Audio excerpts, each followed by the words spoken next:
welcome back to my new YouTube channel, Valencia Cooking and Booking. And today I'm going to be showing you guys how I cook my nachos and reading a book to you guys by the name of Triple Threat by the author Camryn King. So with that being said, let's get into it. A year ago today, Mallory Knight's world had changed. She found her best friend dead, sprawled on top of a comforter.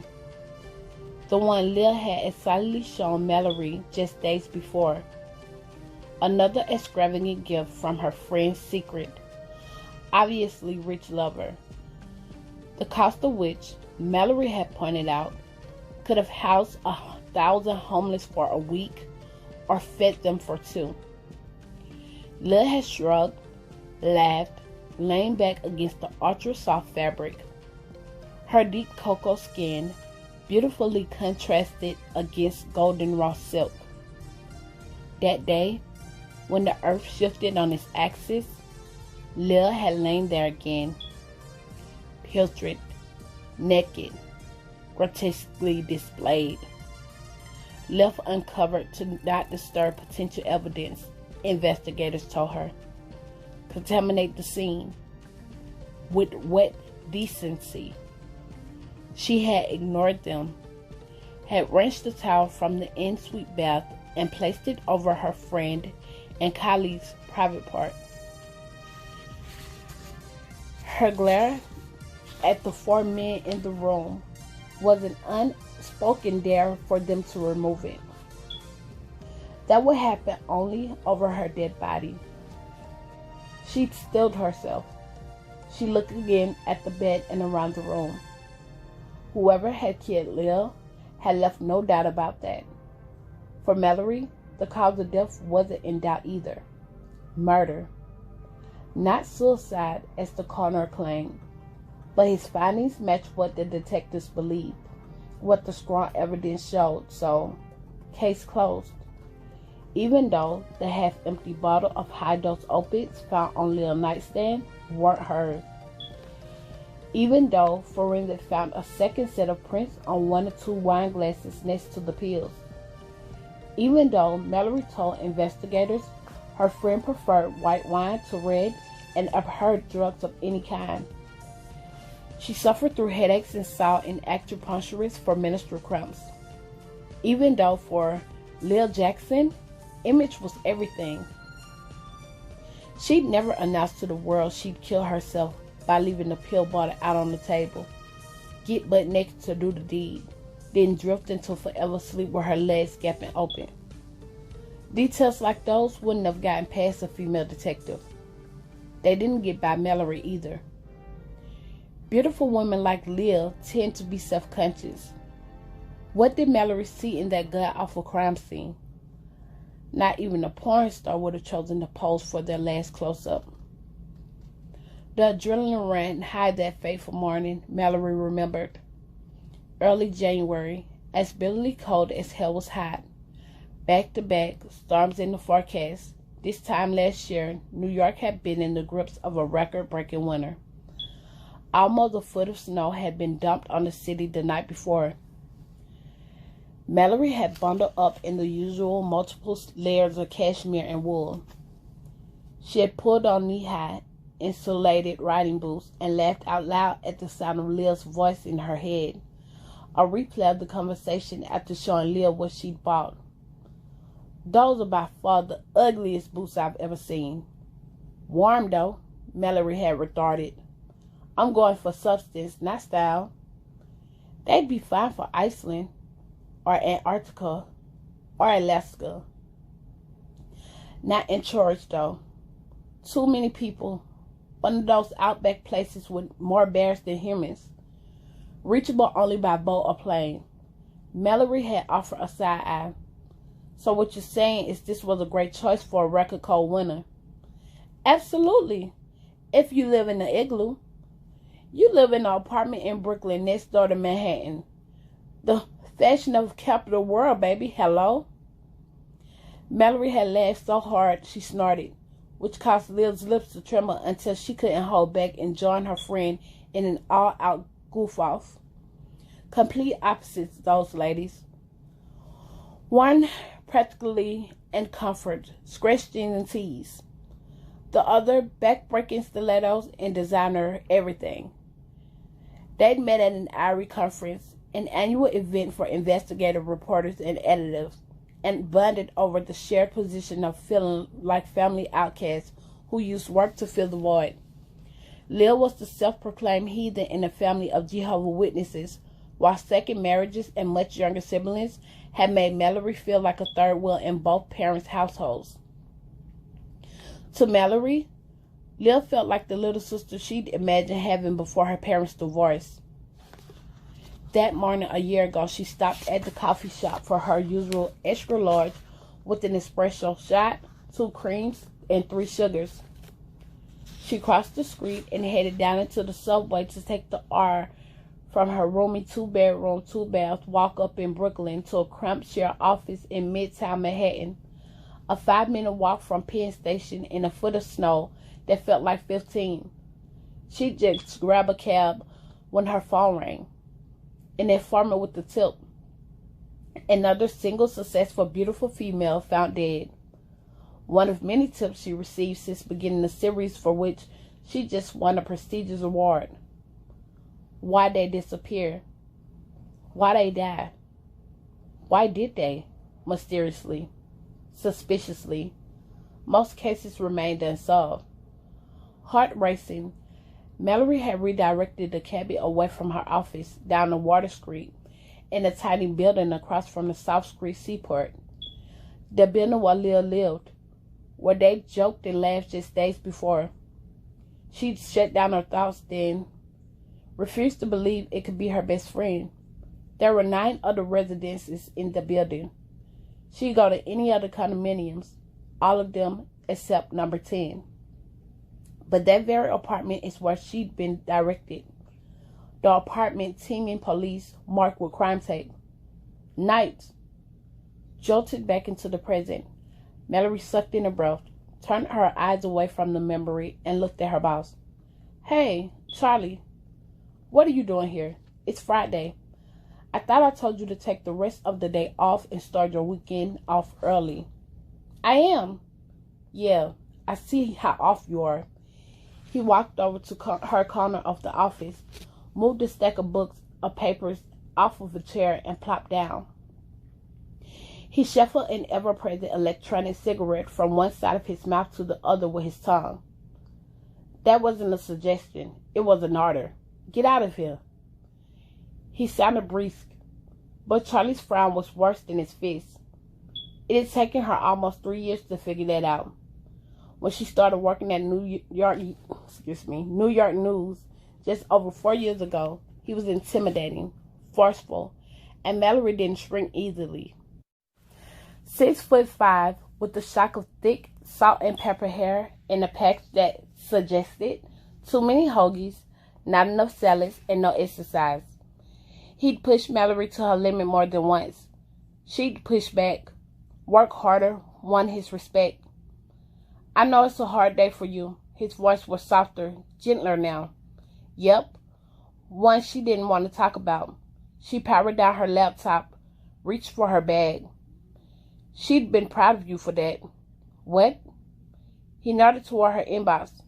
Oh, that, he mimicked. That night is what investigative journalists work all their lives for and hope to achieve. Hell of a lot of work you put in to get the proper spin. Great work. Exceptional work. Congrats again. It was true.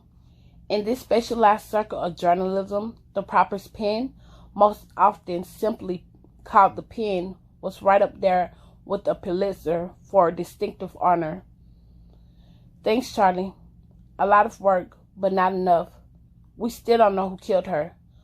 A lump, sudden and unexpected, clawed her throat. Eyes burned. Mallory yanked the power cord from the wall, stood and shoved it into the computer bag along with her laptop. She reached for her purse. No way would she cry around Charlie. Investigative reporters had no time for tears. She was 2 seconds from a clean escape before his big paw clamped her shoulder and halted her gaze. She looked back, not at him, in his direction, but not in his eyes. One look at those compassion-filled baby blues and she'd be toast. What, Callahan? Terse, impatient. A tone you could get away with in New York, even with your boss, especially one like Charlie. Your column helped solve several cases. You deserve that award. Appreciate it. Appreciate life. For live. Yeah. Out of my way, softy. Mallory pushed past him the way she wished she could push past the pain. Got a new assignment when you come back. She waved without turning around. Later that evening, Mallory went from counseling her therapist, friends and colleagues Avery and Sam. The prescription, alcohol, lots of it, and laughter. No tears. At first, she declined, but they insisted. Had they remembered the anniversary too? One drink was all she promised them. Then home she'd go to mourn her friend and lament her failed attempts to get at the truth. After that, she'd go to visit her bestie, take flowers, maybe even shed a tear or two, if she dared. Mallory left her apartment, tightened her scarf against the late January chill, and walked 3 short blocks to Newsroom, an aptly named bar and restaurant in Brooklyn, opened by the daughter of a famous national news archer, frequented by journalists and other creative types. Stiff drinks, good food, reasonable prices. Not everyone made 6 figures like Mallory Knight. In America, priciest cities, even $100,000 was no guarantee of champagne kisses and caviar dreams. Bowing her head against the wind, she hurried toward the restaurant door. One yank and a blast of heat greeted her, followed by the drone of conversation and the smell of grilled onions. Her mouth watered. An intestinal growl followed, the clear reminder she hadn't had lunch. She unwrapped the scarf from around her neck and her head, tightened the band, struggling to hold back a mop of unruly curls, and looked for her friends. In the back, the hostess smiled and pointed toward the dining room. Thanks. Heard you won a pin. Way to go. Gosh, word gets around. It's one of the highest honors a reporter can receive, Mallory, so yeah, a few people know. She turned into the dining room and was met by applause. Those knowing people the hostess described were all standing and cheering. After picking her jaw off the floor, Mallory narrowed eyes searched the room for her partners in crime. A shock of red hair ducked behind Gary, special correspondent for NBC. Indeed, another familiar face too. The Post-Times, Daily News, the Brooklyn Eagle, Amsterdam News, and other local and national news outlets were represented. Highly embarrassed and deeply moved, Mallory made her way across the room, through good-natured bobs, hugs, and high fives over to Gary, who gave her a hug, inches from the dynamic duo who'd undoubtedly planned the surprise. You too, Mallory jabbed, and the customer finger into a still shrinking Sam's shoulder while eyeing Abel, who smiled broadly. When did you guys have time to do all this? Calm down, girl. Ava shooed the question away. Good text took 5 seconds. Ava, hey girl, keep it real, Holyfield. Thanks for making me feel special. You're welcome. Ava munched on the fry. Always happy to help. Just when Mallory thought she couldn't be shocked farther, a voice caused her to whip her head clean around. Can I have everyone's attention, please? There stood Charlie, red-faced and grinning, holding up a shot glass as 2 tray-carrying waiters gave a glass to everyone in the room. Her boss was in on it too. All the insistence that she get out of the office. Damn, he was trying hard to make her cry. She doesn't like the spotlight, so next week I'll pay for this. But I was thrilled to learn that a celebration was being planned for one of the best reporters I've ever had the pleasure of working with, Mallory Knight. He paused for the claps and cheers. Most of you know this, though some may not. The hard work done on the Y series has resulted in 3 women being found and reunited with their families and 2 arrests, one of which a cold case that had remained unsolved for 15 years. Good job, kiddo. Mallory accepted his hug. Thanks, Charlie. Speech, echoed around the room. As most of you know, I'm a much better writer than I am a speaker. At least without a lot more of these, so. Mallory held up a shot glass holding pricey liquor. Here. She downed a drink, swallowed the liquor along with the burn that accompanied its journey down the hatch. Holding up a hand quieted the crowd. Okay, thank you guys for coming. The pen means a lot, but your support means a lot more. That first toast was for me. Let's do one more for another IR. Lil Jackson. Everybody here who knew her knew she was pretty amazing. Mallory blinked back tears. She was the inspiration behind the series and why I have this award. She held up a second shot glass. To Lil. For the next half hour, Mallory accepted congrats and well wishes from her colleagues, accompanied by a medium-rare steak dinner and more vodka. The crowd thinned. Mallory grew quieter. Sam squeezed her shoulder. You okay? Seconds passed as she pondered the question. A slow nod followed. As of a few seconds ago, I feel a lot better. Why? Ava asked. I just made a decision. Mallory looked from Ava to Sam. I know I said I'd let it go, but I can't. Whoever killed Lil is not going to get away with it. I'm going to find out who did it and make sure they pay for her murder. Sam's expression morphed into one of true concern. Oh no, Mel, not that again. You think a cold-blooded murderer should walk around free?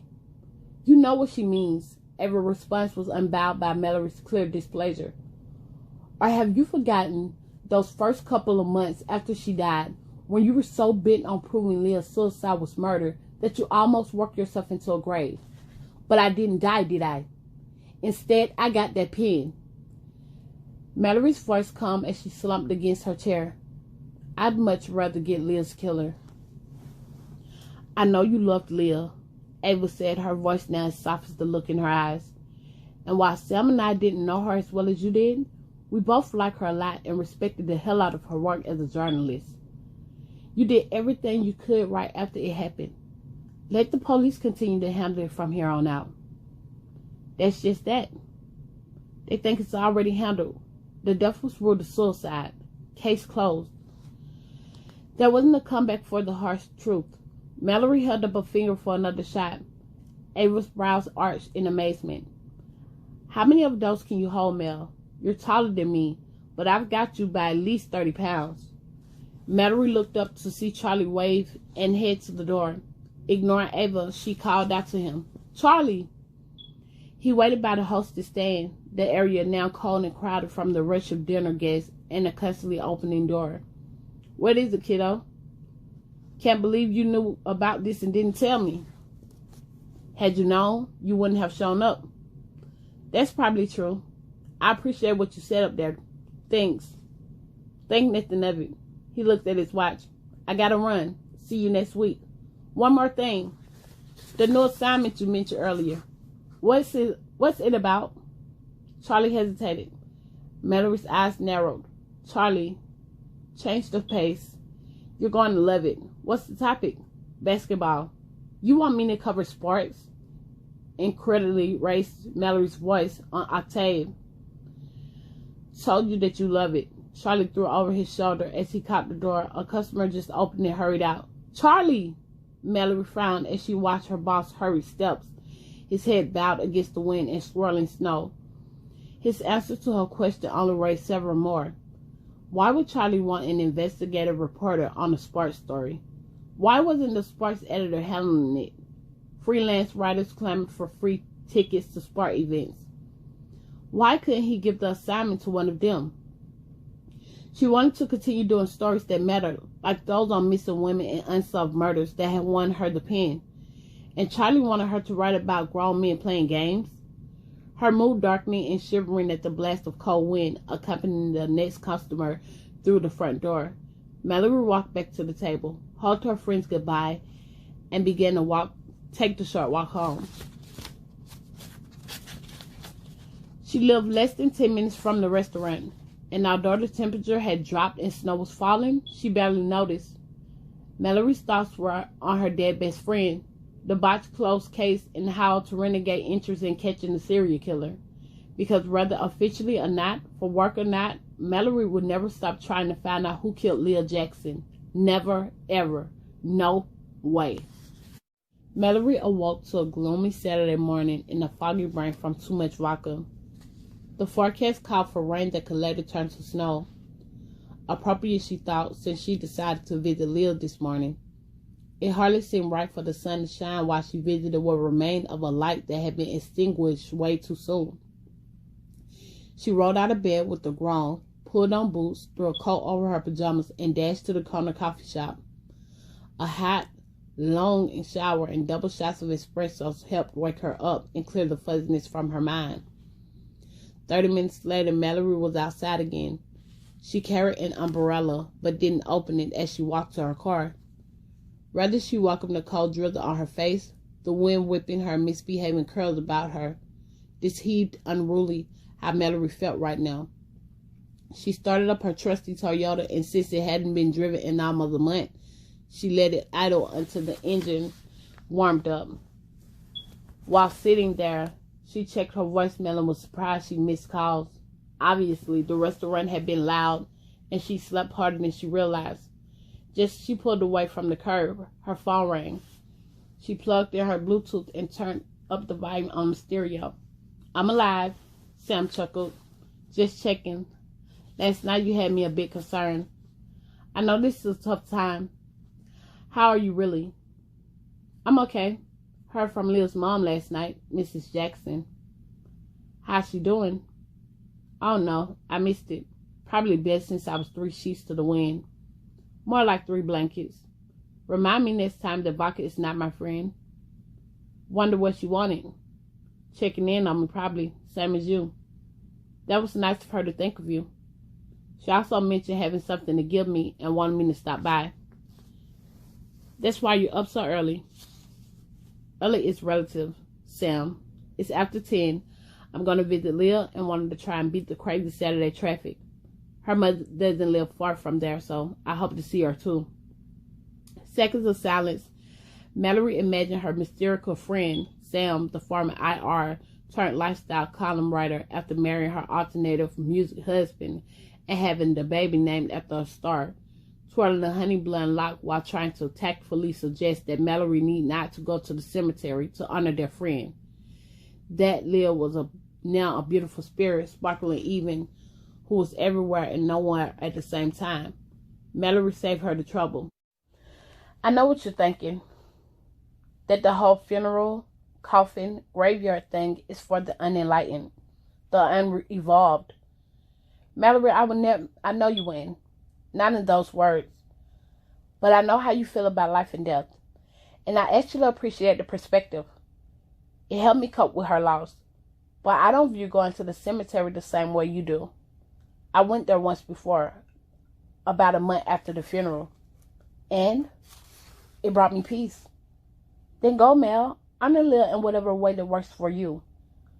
Just remember to take care of you in the process." "Thanks, Sam. I'll try." Mallory hung up and concentrated on driving. Even with her deliberate caution due to the wet pavement, thick traffic, and paranoia from rarely getting behind the wheel, she still made it to the Queen Cemetery in less than 45 minutes. It took her another 30 to find the section where Leah was buried, and about the same time to find a simple slab of granite that marked her name. Leah Serenity Jackson. Sunrise, June 15, 1985. Sunset, January 21st, 2017. God granted us serenity. She rests in his arms. Mallory blinked, swallowed hard, and ground her teeth in an attempt to snatch her rolling emotions. But nothing could allow the tears. Reading the last line brought them down in the torrent, unstoppable, unwilling to be damned. She fell to her knees before the stone, cried, stopped, cried some more. The first time in more than a year since she'd allowed herself the luxury. Somehow, being here with her best friend made it okay.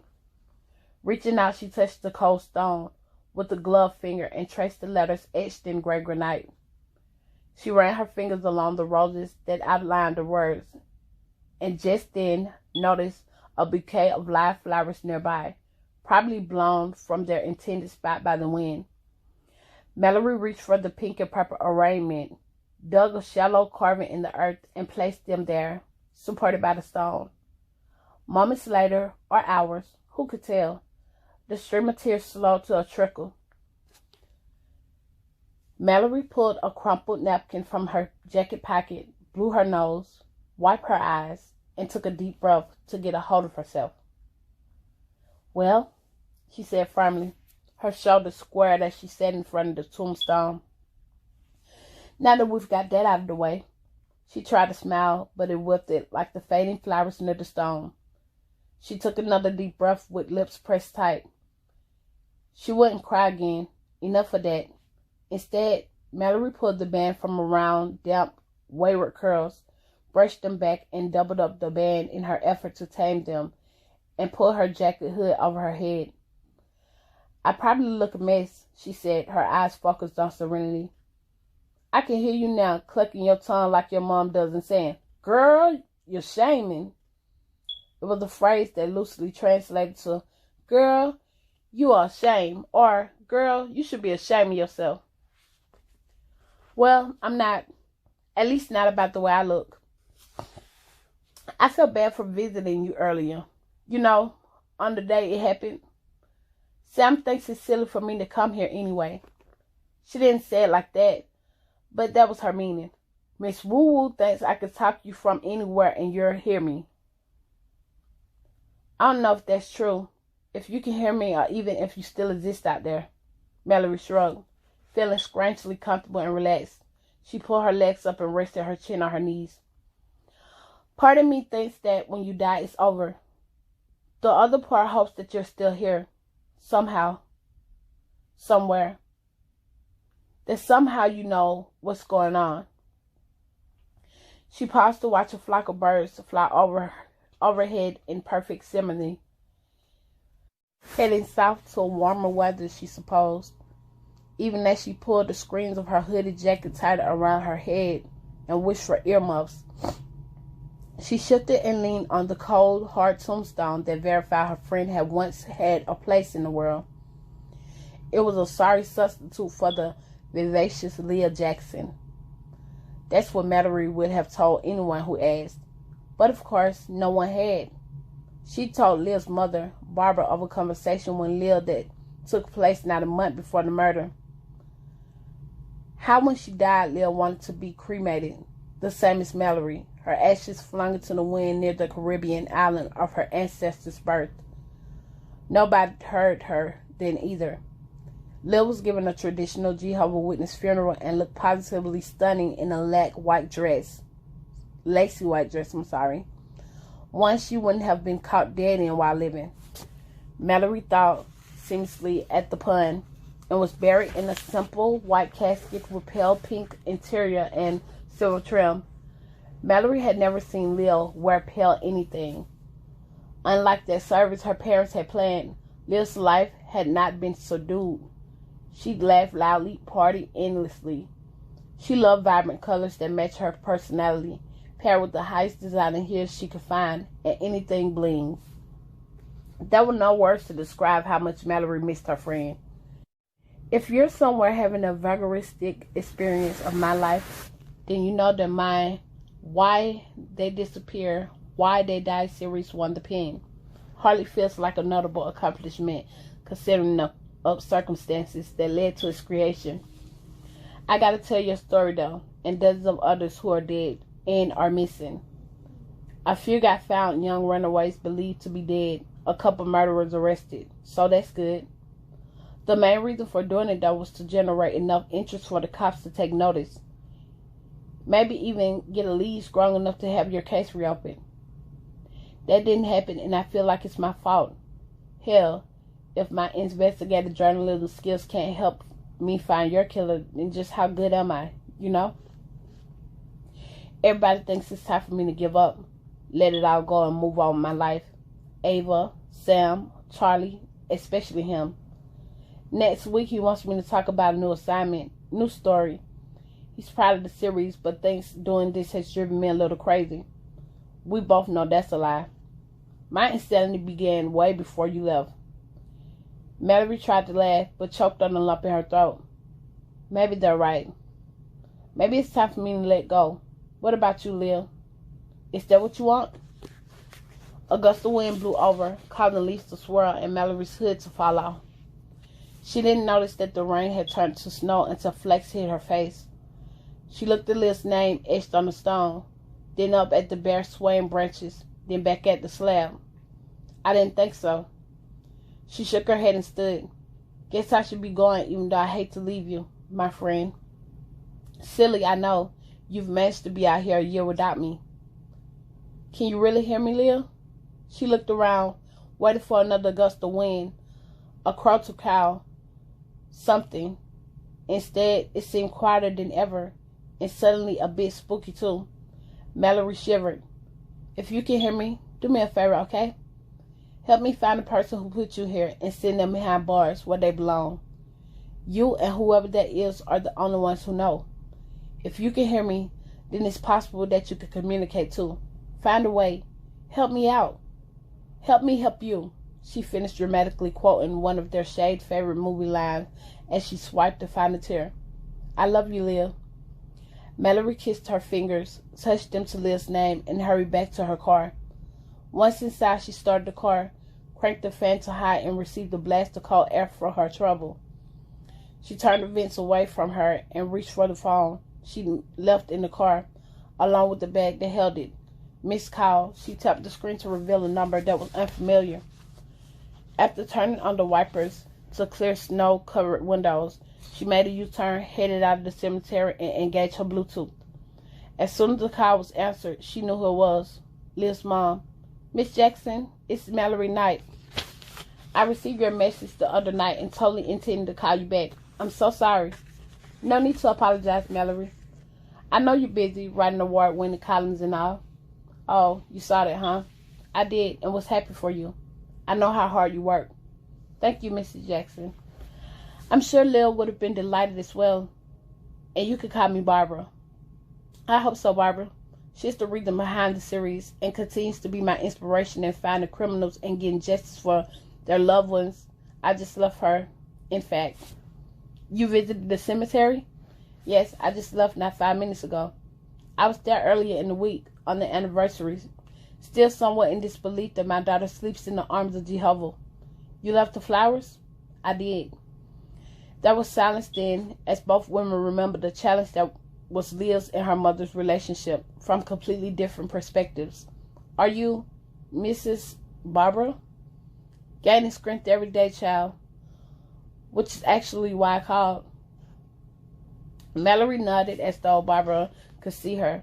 She talked to Lil's mom less than a half a dozen times. The question that had plagued her since getting her call was about to be answered. I thought they were all gone, but a week or so ago, I found a bag of Lil's things and remembered you wanted to have something that belonged to her. At the time you asked, it was just, well, it was probably an insensitive thing to do. There's no need to explain. We all were hurting and still in shock. I can't say time has healed the wound, but it does make the pain more bearable. Anyway, when I found the bag, I thought about you. I know that good friends the two of you were, and I believe Lil would have appreciated me giving it to you. Barbara, thank you so much. I would love that. Is it possible that you can come by for it? I don't drive much since having a seizure, and don't like to take the subway either. I'm sorry to hear about your health. That's not a problem at all. In fact, I'm still in Queens and can stop by right now. Okay then. Hold on a moment. Mallory heard a grumbled conversation and thought that Barbara had placed her hand over the receiver. We'll only be here another half hour or so, but if you can make it within the time frame, I can. Okay, Mallory. We'll see you shortly. In an accident, a GPS gone wild, but Mallory at the Jacksons Jamaica Queens doorstep at 3:15, exactly 27 minutes from when she'd hung up with Lil's mother. Parking in front of a single-family, one-story home with a fence in the front yard and chipped cement steps leading to the front porch. She killed the engine and hurried through the gate and up the stairs to ring the bell. She waited, and when no one answered, she added a glove, muffled knock on the locked metal door. Still no response and no sound from inside. Mallory turned and headed for her car, pulling out her phone to leave a message. Closing the gate, she heard the front door open. "Mallory!" She turned and thought it was rounder, darker, and framed by a black and white knitted cap. Saw a face so reminiscent of Leah's that it took her back. She'd only met Barbara in person once before and had commented then on how the two looked more like sisters than mother and child. "Hi, Barbara," Mallory said in greeting while retracing her steps back to the porch. "Sorry I didn't get here sooner. A detour caused by an accident got me all screwed up." "No worries." It was said with a small and fleeting smile. Like Leah's, Barbara's skin was flawless, a warm and inviting cocoa brown. As she came closer, however, Mallory noted the dark circles beneath Barbara's eyes and the shock of gray hair not covered by the cap. Gray that Mallory didn't remember being there when they'd met before. "Looks like you're leaving, so if you'd like, I can come back another time." "No need for that." Barbara slid a scrap off her shoulder, bringing Mallory attention to a large, bulging black duffel bag with faded white stripes. She placed her hand beneath the bag and offered it to Mallory. "I don't know what all is in there. Undoubtedly inappropriate, though, for her younger sisters. I never could understand Leah's showery extravagance or where that came from. We've always been simple folks, but not her. There was something about that girl always chasing, wanting more, especially right before it happened. She changed. I tried to." The door behind Barbara opened. A middle-aged man, tall, lean, wearing all black, sporting a full beard, stepped outside, giving a curt nod to Mallory before turning to lock the door. Mallory assumed it was Leah's stepfather and prepared to speak, but he closed the screen and stepped past her before she could form a word. "I'll go now," Barbara said hastily, shoving the duffel bag into Mallory's chest as her eyes followed the man's quick movements. "We're late for the service." "Sorry I kept you waiting." Mallory followed Barbara down the walk. "Thank you for thinking of me." A slight glance was the only acknowledgement Barbara gave her before she got into the car. Mr. Jackson had already started, which he began backing up almost before Barbara's door fully closed. Mallory watched him pull out, watched the car drive away, still clutching the duffel bag she'd been given. She got in her car and just sat there digesting Barbara's words. There was something about that girl, always chasing, wanting more, especially right before it happened. She changed. All the way home he nagged at her. The comment a continuous loop in her head. Lil was ambitious, but so were a million other professional women in New York. She set her sights high and wanted the good life. And while she wasn't above using her womanly wiles to gain an advantage, Lil believed in a hard day's work. She was smart and worked her butt off. But in the month or so before she died, Lil had been different, subdued, preoccupied. Mallory had noticed. So had Barbara. When asked, Lil had brushed off Mallory's concern. Had her mother also tried and failed to get at the truth? What had Lil been hiding, and who killed her? So no one would find out. Chapter 3. By the time Mallory arrived back home, the peace of spending time with Lil had been replaced by a burning drive to investigate. Mallory shed boots, coat, scarf, and gloves and plopped down right on the rug in the living room with Lil's black bag. With a deep breath, she unzipped the bag and began removing the contents. The items inside were signature Lil: bold, colorful tops, a political incorrect crop jacket made of real sable, corset belts and heels, thigh-high boots that were more like stilts to Mallory's mind, crystalline jewelry, silk scarves, CDs, a boatload of bangles, a couple small purses, a methodic clutch, chargers for several electronic devices. Mallory frowned as she thought of those items and wondered if they were with the police, locked up as evidence in a case gone cold. Mallory set the CDs in a thin silver bangle aside, then reached for a mirrored jewelry box in the bottom of the duffel bag. She opened it and pulled out a thin booklet within a gold-plated case, an appointment book, a journal, Flipping through the pages, it appeared to be a bit of both, an appointment calendar with writing covering many of the lined pages. Mallory frowned at the familiar cursive written in black ink. It was definitely Leah's handwriting. Her friend was big on email and texting, but outside of their work, Mallory couldn't remember Leah reading or writing much of anything. Along with the book, there was a couple other items inside, including a gold object shaped like a jigsaw puzzle piece. It was solid, heavy, a paperweight perhaps. Mallory turned the piece over. It was the size of her hand, beautifully sculptured and smooth on both sides. She thought of her friend and loved it at once. A fitting memento, not only as a gift from one journalist to another, but a nod to the puzzle that Leah left behind. Mallory walked over to the fireplace mantel and set the piece next to her favorite picture of her and Leah, taken just weeks before her death. Leah's pretty brown eyes stared back at her, twinkling with joy and a hint of mischief. Still viewing the picture, Mallory again picked up the gleaming puzzle piece. "This is cool, Leah, and different," she whispered into the room as if hesitant to disturb the quiet. "Is it real gold? If so, then thanks." Mallory glanced from the gold piece over to the gold appointment book, and finally once again at the picture of her and Leah. With purpose, she strolled into the kitchen for a cup of tea. Once done, she returned to the living room, picked up the appointment book or a journal or whatever it was, and got comfy on her leather couch beneath a fleece throw. For a moment, she simply held the book. "Do I have a right to read what's in here?"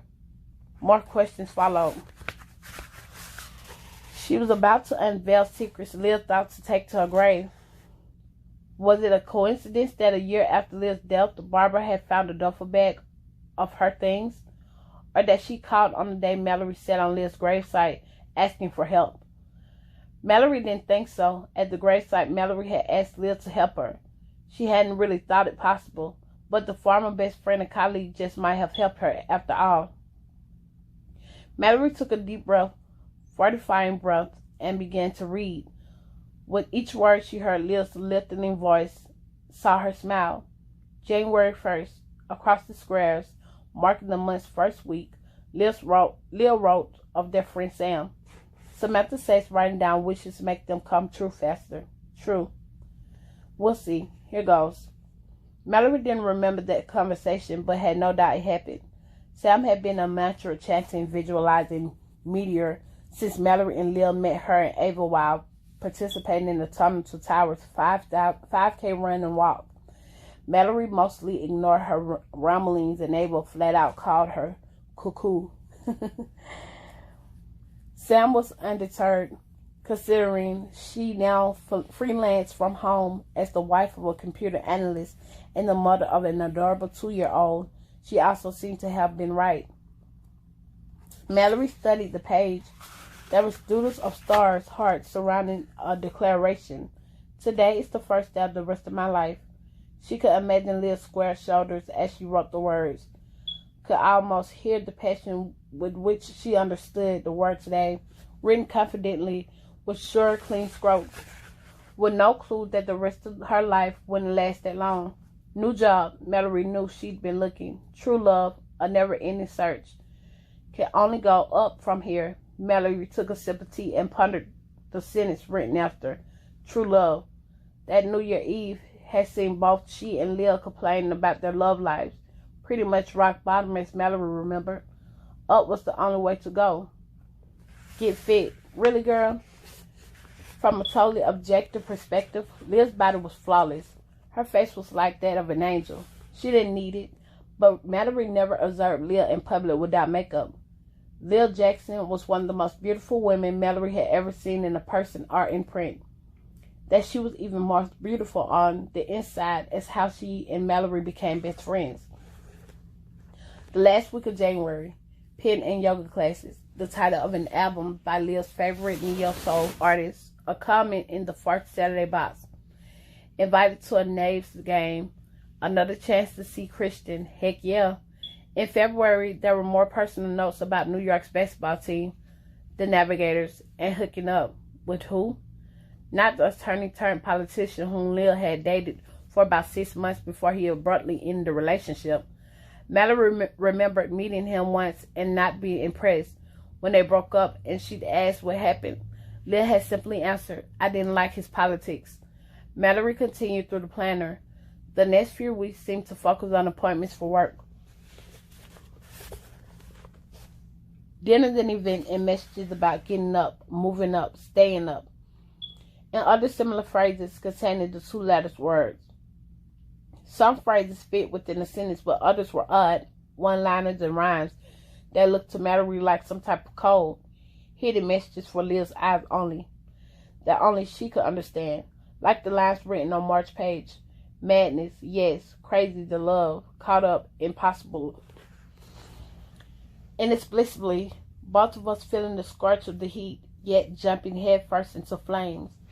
April and May were all about the Navigators in the playoffs and being in love. Mallory paused to reheat her tea.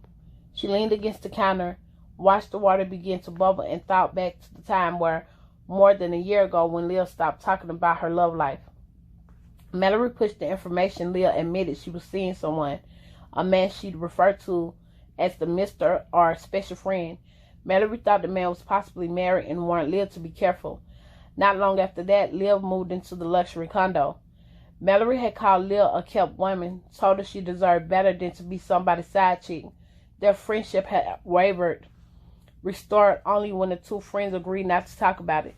Mallory picked up her mug and slowly returned to the living room, more than ever wanted to know the identity of Leah's mystery man.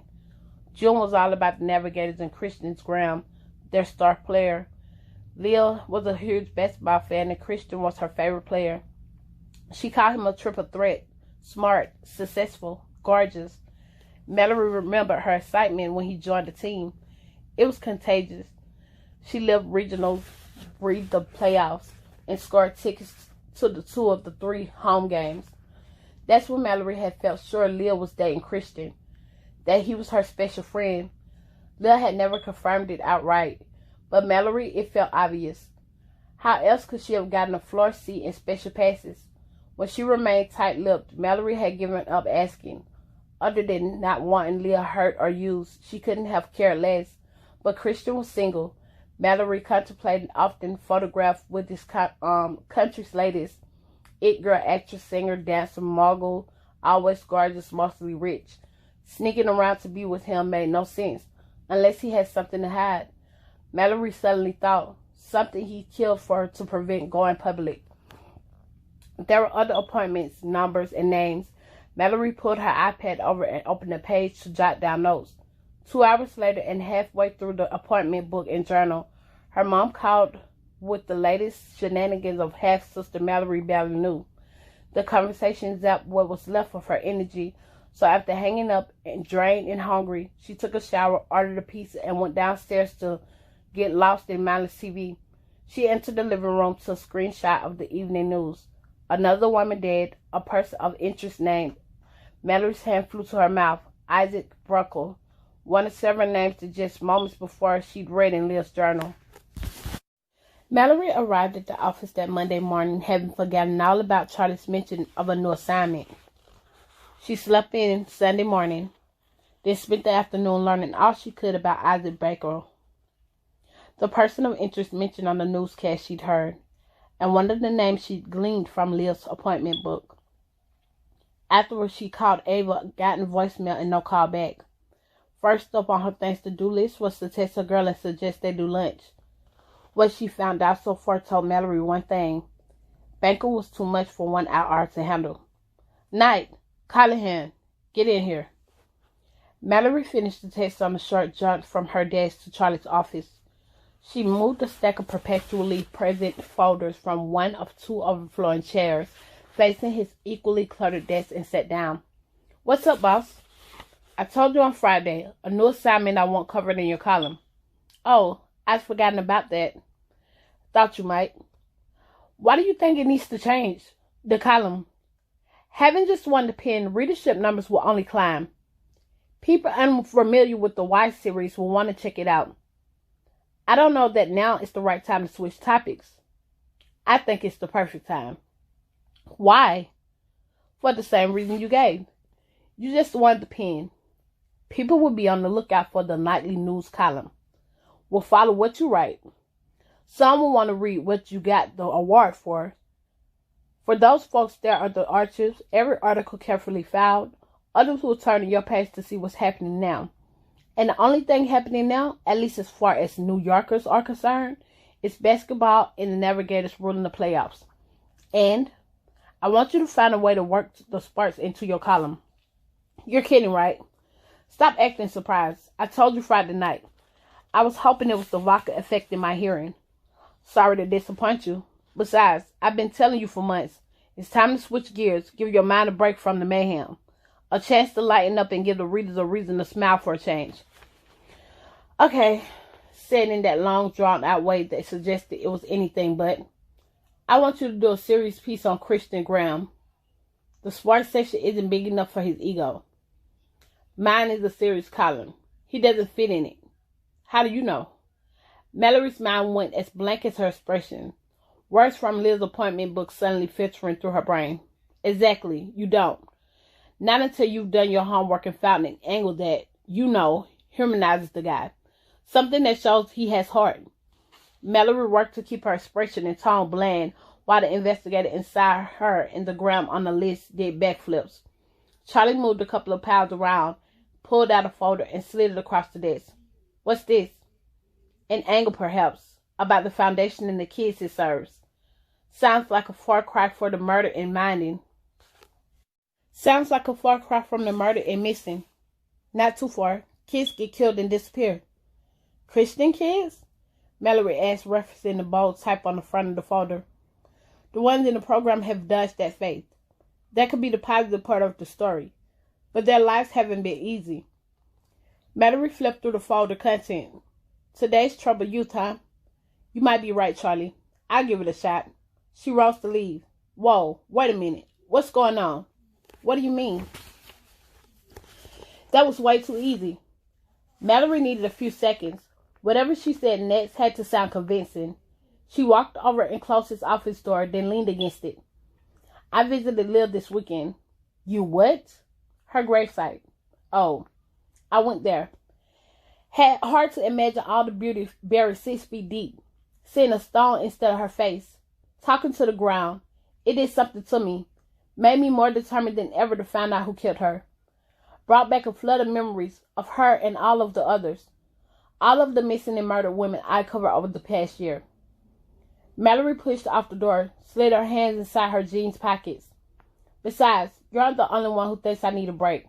Who feels this series has become much too personal. So I'll take you up on the challenge. She walked to the door and turned.